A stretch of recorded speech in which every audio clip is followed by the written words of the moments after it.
Salvete, discipulae. I'm sure you remember the ablative absolute.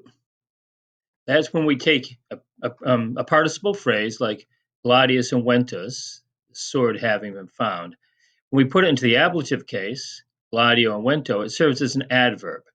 It tells us what happened before the action of the sentence, before miles hastem occidit, right? Before the soldier killed the enemy, the sword was found, right? Literally, the sword having been found, gladio and vento, the soldier killed the enemy.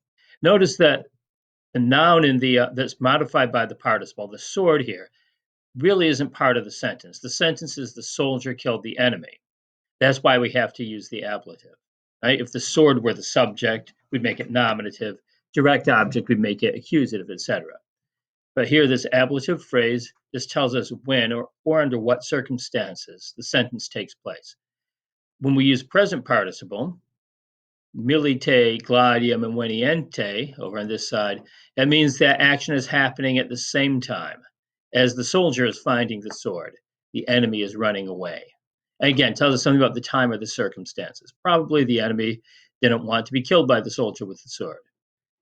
We've got a couple other things going on in Caput 24 that we want to keep an eye on here. One is called the passive periphrastic. This is something else we do with participles. And if you remember in the previous chapter when we talked about participles, the future passive, andos, right? Amandos aum, delendos aum, faciendos, right? When we use that form with est, it's called the passive periphrastic, and that just means we translate it normally with must in English, or had to, will have to, depending on the tense of the verb. For instance, Carthago, delenda, Carthage to be destroyed, right? Because that's how we translate it. With us, Carthage is to be destroyed. In other words, Carthage must be destroyed. Same thing here. We're talking about a cuniculus, like Freddy the Rabbit. Cuniculus is rabbit. Capiendus est, must be caught. The rabbit is to be caught means the rabbit must be caught. Muras muniendus erat. Here we have action of the past because erat is imperfect. So a wall had to be built. And the tiger, the tiger, vitandus erat, the tiger will have to be avoided. Good advice, ladies and gentlemen. All right. Last thing. With the passive periphrastic, usually, and sometimes also with other participle forms, instead of the ablative of agent, normally remember that was ab, right? AB, telling us by whom something was done. We use the dative instead with no preposition, right? So if we want to say Carthage must be destroyed by us, look at nobis there, right? Nobis, dative. Instead of saying nobis and making it ablative, just dative nobis. Or the rabbit must be caught by you, tibi, right? I'm talking to one of you, so tibi. Or a wall had to be built by the Romans, just make it dative, Romanes. And the tiger will have to be avoided by the slaves, cervis.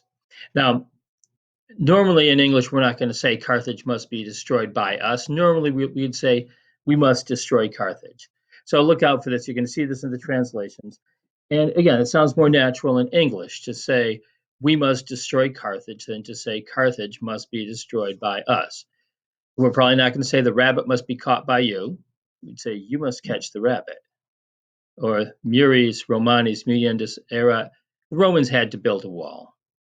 Or tiger cervis vitandus erat. The slaves will have to avoid the tiger.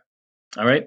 So two new things in addition to the ablative absolute passive periphrastic. All that means is the future passive participle with est, or a form of est. And we normally translate that in English. Hey, get off my screen. Must, right? Or had to in the past, will have to in the future. And with this participle form, the future passive, and very often with others, is like with the perfect passive as well, although not as often. Dative of agent, just dative and no preposition.